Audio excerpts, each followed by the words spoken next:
I'm so excited to introduce you to a person, the only person I know who's scored a goal in the World Cup. The only person I know who has a mom from Wisconsin and a dad from Africa. Around here, people see him black. In Africa, they see him as white. Wow. He came back home and dedicated his career to helping our children prepare their future. And he couldn't be a better example of what we're looking for in good leaders. Please join me in welcoming Tony Sanneh.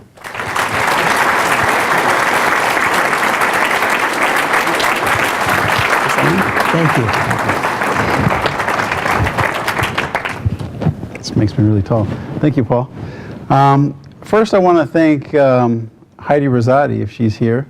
Heidi was a soccer player in college that I was fortunate enough to sit by her at a fundraiser for one of my friends and mentors, Daryl Thompson, and she reached out and introduced me to Paul. So thank you, Heidi. I also want to thank all the sponsors. Obviously, in the business that I do now, I do understand that without people investing in the community, it does take money to make these things work.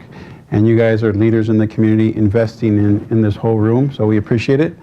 Bill and Heidi, you guys also invest in our gala, so thank you again for that support. And I want to thank all you guys for coming, because if you guys didn't come here, we wouldn't be here. So, and lastly, I want to thank Paul. You know, when I met Paul, I started to think, why do I like this guy so much? You know? And now that I'm looking at him, you know, purple is my favorite color, so maybe it was his fashion. And then I started to think about it while reading his book. I said, why do I like Paul so much? And Paul makes me feel really good about me, exactly as I am today. He makes me feel proud of what I've done. He makes me feel happy and content. At the same time, Paul makes me want to be a better me. He motivates me. And I think that's really special when I'm completely happy with who I am, but I want to be better. So Paul, thank you. Paul told me to come and tell you where I'm from, what I'm doing, and where I'm going, and how the 7 F's affect me. So he started it. I am truly a child of the community. My mother was from Wisconsin. My dad was from the Gambia, West Africa. He was Muslim, she was Catholic. They met in Europe. We compromised. I was baptized in a Greek Orthodox church. At the age of 6, my dad thought I need to learn my culture. So they sent me to the Gambia to live with my aunt and uncle for 2 years. Arriving in Gambia, the only white kid on the block, and they did consider me white, I didn't speak the language, and so I had no friends. And eventually I went out of the house to the kids in the front yard playing soccer. And that's all I did. And pretty soon I had a lot of friends. And the Gambia at that time was a pretty dirty place. The sewage is on the street. And within 3 weeks I was bedridden. My legs were bandaged. I had boils and infections. But I did have a group of friends that came to see me every day. And the sport allowed me to do that. After that, when I was in America, English was a little difficult for me because I had forgotten it over the 2 years. So my mom sent me to summer school. I'm like, Mom, I don't want to go to soccer class. She said, well, you have a break in the middle of summer school. You need to go to some kind of class. Soccer might be fun. You played that in Africa, right? I'm like, you played, not class. So I go to soccer class, and I meet a coach. And he's like, do you want to play on a soccer team? I'm like, let me go ask my mom. My mom said, sure, you can play. Well, so that coach ended up being my coach for the next 10 years. And his son ended up being my best friend. He played in the Olympics, I played in the World Cup. We went to college together. We were roommates. We took every class together, so we were very close. So I guess mom's always right. The next summer, And I don't really believe in coincidences. And this is where it comes to faith, because some people would say my life is full of coincidences. But I do truly believe that I've always been blessed by people around me, supporting me.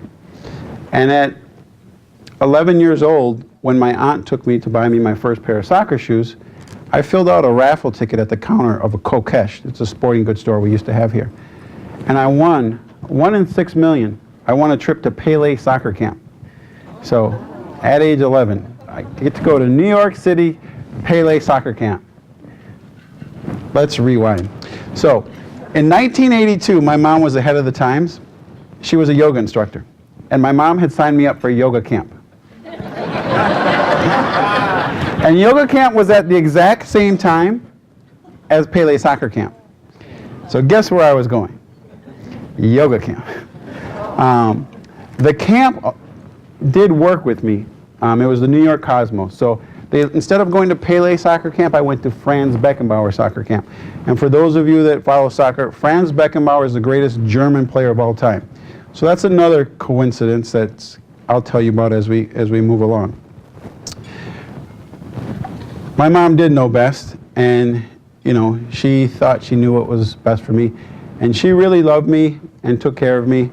And I didn't always like her decisions, but she made sure that I was taken care of and that she stood up for me. And the most embarrassing moments in my life were when someone did something wrong to me, whether it was a teacher, a friend, a doctor. My mom would take my hand and we would go there. And my mom would explain to them what they did was wrong, and she would let them know that it wasn't acceptable, and she wouldn't leave until she got an apology to me, and she always made me feel validated. And I think from that point on, I learned to stick up for myself. So much so that in high school, I endured racial incidents during a soccer game. And my mom said, we got to do something about this. And I'm like, no, they're going to talk about it. It's okay. They're going to call me a sore loser. My mom said, no, you're going to take care of this. So she sued the high school soccer league, or actually I did, and I won. And what my mom cared about was that people understood what they were doing was wrong, and that I got an apology from a very early age.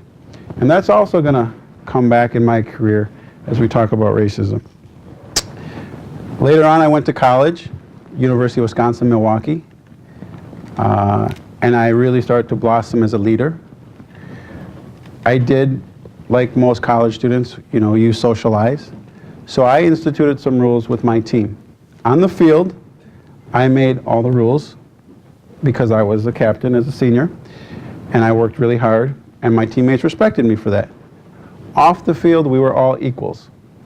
So when we would socialize, my rule was, if anybody asks you for a refreshment, you have to help your teammate. So if I was at a party with a freshman would come up to the captain and say, Tony, would you get me a Pepsi or a glass of water? I would gladly go to him. And sometimes they showed off in front of their friends. Watch, I'm going to go have Tony go get me a glass of water. But I thought it was very important that they knew that I respected them and that I was willing to wait on them because I wanted them to be happy. Because sports really is, the whole team has to buy in. The other thing that happened in college was I was a little upset because I wasn't playing every day, but I was doing really well. And a man came up to me and he said, why are you so upset? And I said, well, I'm not playing all the time and I'm doing really good. He said, don't worry about it. I said, what do you mean, don't worry about it? He said, you're going to be better than everybody here. And I'm like, this guy's weird. He's like, no, I'm serious. He's like, if you want to quit school today, here's my business card. I'll quit my job and I'll start a pro soccer team and I'll build it around you. Now I'm thinking, this guy's a whack job. The guy kept coming to my games for 4 years. And after I finished, he quit his job, started a pro soccer team, and built it around me. And then he went on to be my mentor and my agent. And when I needed more agents. He introduced me to people. And he never asked for anything. And he always worked on a handshake. And throughout my career, I've never signed a contract with any agent. I've only worked on handshakes. So the point is that people always looked out for me, and people always believed in me. And I think that's really important, being a part of a team. Giving people the confidence to do what they want to do. So when people say, were you surprised that you played in college? No, I wasn't surprised. Why wouldn't I? I moved on to professional soccer. Played in DC United 3 years, 3 championships, scored goals in all 3. I scored probably 4 goals in every year, but for some reason in the final I would always score because I got really excited and I was like, this is the showtime. People said, are you surprised? And I'm like, well, no, this is the time I got to show off. What was harder for me was to concentrate on the day-to-day. As a professional, to bring your best when it might not matter that much. In the big game, it wasn't difficult. Eventually, I moved my trade to Germany. So remember that guy that I went to a soccer camp? Well, my first professional soccer game was against Bayern Munich, and he just happened to be the general manager of that team. So it all did tie together. People say, do you believe that? And I'm like, well, why wouldn't I? Then people ask me about, well, you were kind of a big deal back then, and you played in the World Cup, you played in the Champions League, you made lots of money. What's your best moment? Like, what just crowned it for you, for soccer? And I said, my best 2 moments. First, I scored the championship goal, the goal in the championship game, and I looked up and I saw my 10 best friends behind the goal. And they drove 21 hours from Minnesota to DC. And they were going crazy, like dancing, and my teammates are tackling me, and I'm trying to think, should I celebrate or what? These guys are just, they were having the time of their life. And I'm like, and I was just thinking, wow, like, it means so much to be able to bring joy to people. The other thing was in the World Cup. I'm doing the national anthem, and I see my family up in the stands, and I'm thinking, there's 1 billion people watching this game. Only one game on in the world. And I'm kind of a big deal right now, and they're all watching me. And then I started thinking about everybody my whole life that said, bought me a pair of soccer shoes, or say, I know that guy, Tony, he's going to be good, or you can do it. Everybody that ever vouched for me was sitting somewhere next to somebody saying, that's my friend, or I used to work with him. And it was a big thank you to them, because I believe we got to share that moment together. So my best moment as a pro soccer player was before the game even started. After soccer, I wanted to come back to Minnesota, and I wanted to work with kids. And so how did I do it? I started asking people. So a couple people in this room, actually, Daryl Thompson, Boulder Option, Mr. Lipinski, Washburn Center. I called them, they said, sure, we'll meet with you. And they would tell me how to run their organizations. And the best thing that they did for me was, a lot of times they said, you're on the right track. Believe in yourself. Keep doing it. So thank you both. And I know Daryl meets with Steve, so double thank you. And I think Minnesota is really special like that. People here are looking out for each other. And together we're making a difference. So as I move back to Minnesota, I'm going to do programming where the kids are, parks and schools. And a young man calls me from New York City, and I used to mentor him. He says, I just love that you're working with kids now. And I said, thanks, Aaron. How are you doing? He said, well, I graduated. I'm in New York City. I'm volunteering 1 day a week at Brooklyn Internationals. I'm like, that's incredible. He says, well, I quit my job and I'm volunteering 5 days. And I said, slow down. He said, well, it's the best day of my week. And I said, I know, but you have bills, and I played 18 years. You have to have a job first. And he's like, this just feels right. He's like, I got a plan. He said, service, academics, sports, and leadership. I said, how can I help you? He said, well, I could use equipment, I could use money, you could come to our school, you could talk to them. So I did, and we piloted the program there.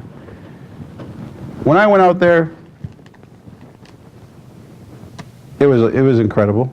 The outcomes were good. The kids were doing better in school.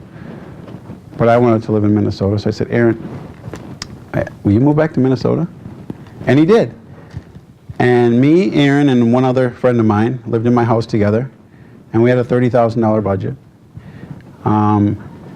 And from that program has grown to we're in every St. Paul public high school, moving into Minneapolis High School. In 4.5 years now, we have 45 full-time employees, and we serve 8,000 kids a year. And our budget's gone from 30,000 to 1.8 million. And partly because I trusted a 22-year-old that wanted to be like me. My journey quickly moved, and people said, did you ever think that you would be working with kids and get that big? And I said, well, sort of. Then I started to do diplomacy with the State Department. And I would go to Malaysia and Ethiopia. Next thing you know, I was being asked to speak during the United Nations General Assembly. The youth organization that I run is not about sports. We use it as a hook. We're working on the messaging. People keep telling me, you got to get the message down. And I'd say, well, we're kind of like the YMCA. We do anti-racism, leadership. We do 40 soccer camps for 3,000 kids that are all free. We're in 10 public high schools. We do college readiness. We have 250 kids in Haiti that come to Minnesota every year. And we run a rec center for St. Paul. So I haven't got our pitch down yet. But what we do is we help the community, and we serve underserved youth.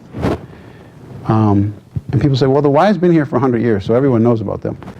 And I simply say, well, they're going to know about us if we keep doing a good job. So that's all we have to worry about. People say, does it surprise you that you've grown so fast, that you're doing so well?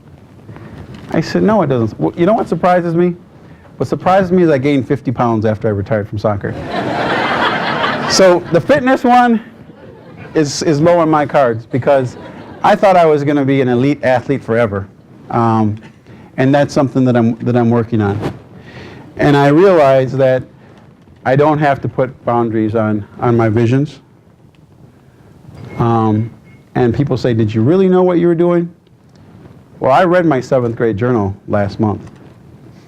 And 50% of the articles in my journal were about playing in the World Cup. And I talked to the Wisconsin college coach, and he told me a story, which I didn't remember. He said, after college, he goes, Tony, do you remember when we sat down after college? I said, no, yeah.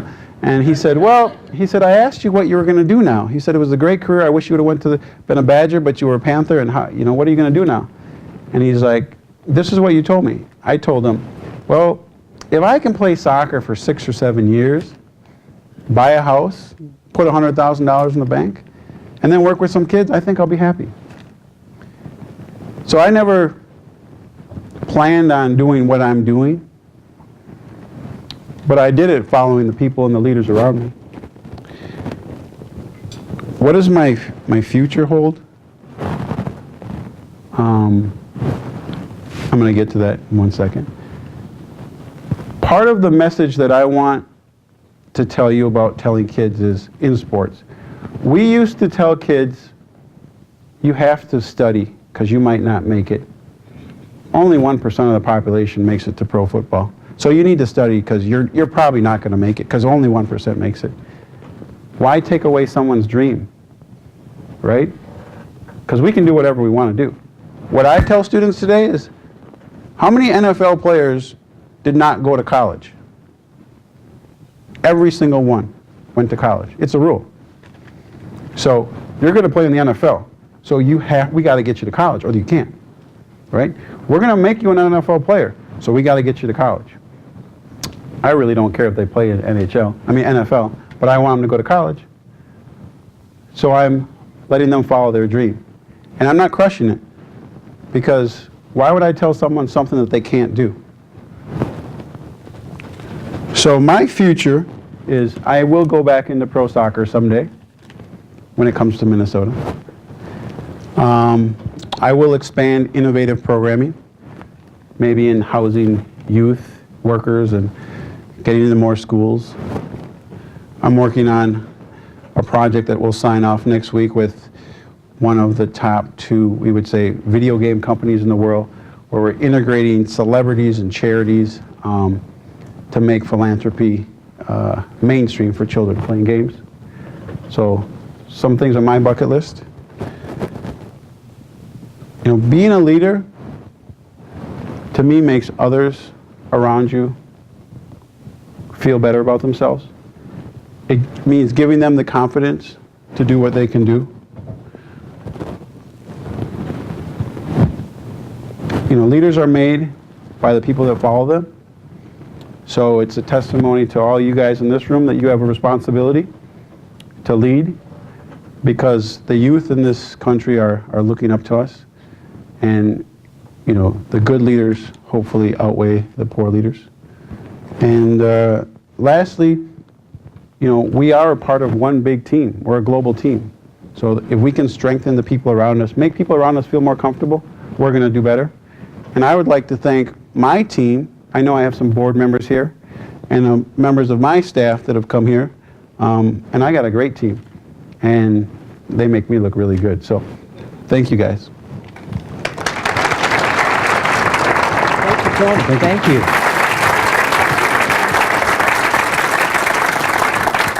So for our table discussion, let's assume that you've gone off and made your fortune, bought your house, and you've got that chunk of money in the bank. What are you going to do? Ready, set, go.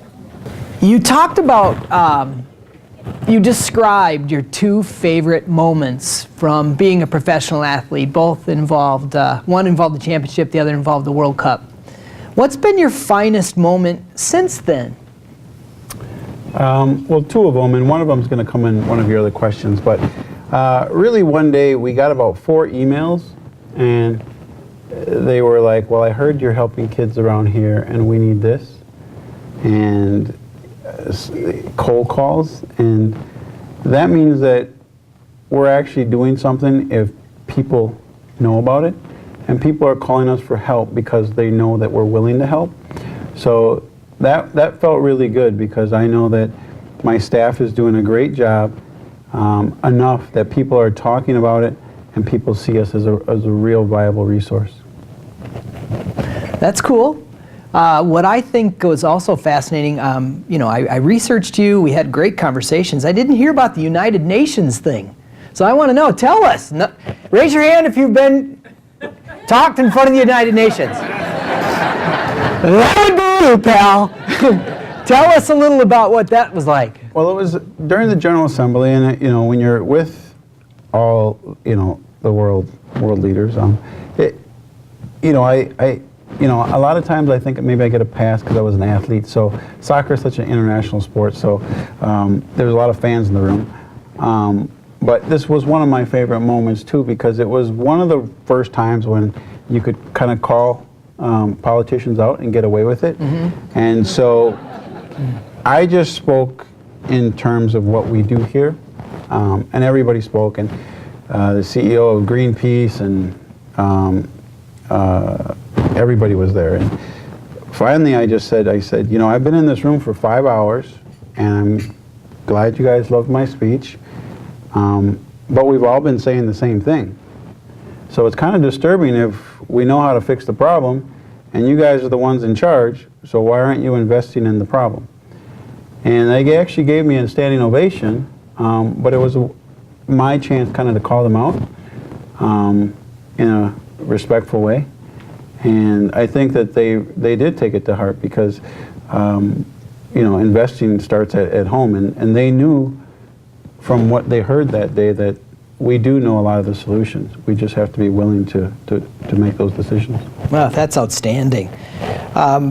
You talked about your mom and dad in your life earlier. How is your family involved in your life today? Well, my dad goes back and forth between New York and West Africa. And so when he's here, he'll usually fly in around gala time, or I'll see him about once a year in New York. I could do better on the phone with him. My mom pretty much calls me every day on her way home from work to see if I'm at home and stops by. She's retired, but actually she went back to work for a couple months. But she's involved in a lot of the stuff we do still, and has really, been a rock. And I have a brother who lives in California with 2 kids, and they come visit once or twice a year, and I try to get out there once a year. Are they soccer players? Well, Sydney is too young yet. She's only 1.5. She likes balls. Not too young for hockey, though. Not too young. Silas likes any kind of balls, and balls are really good for him because he's got an incredible motor. So yeah, as long as it's not going to break anything, here you go. Okay. So you're a very busy guy. You spend a lot of time with kids. What do you do for fun? I like friends. I like relaxing. I like certain TV shows. I'm a fan of The Good Wife. I like to play chess. I like to play cards, and I like being around people, and I like positive energy. So some of my friends, we might have a game night. I'm a big Scrabble fan as well. Ooh. So the final question is the simplest question of all. How can we help you? Well, they always say cash is always king. Okay. Advocacy. Let people know about us. And that means people that can support us. Also kids that can get supported around us.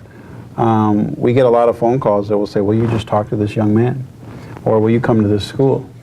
Or, Tony, do you have any opportunities for this young man or this family wants to play soccer? Do you have any advice? And we have free soccer camps for 2,000 kids. So advocacy, financial, and time. I mean, we're looking for, from the last time I was here, we met some individuals that's already come to our office a couple times and look at what we do and give us some advice. And 5 years ago I was a pro soccer player, so I'm learning from people like Daryl and Steve, and the more industry experts that are willing to share their expertise with us is great. Outstanding. Thank you so much for sharing the day with us. Thank you. So now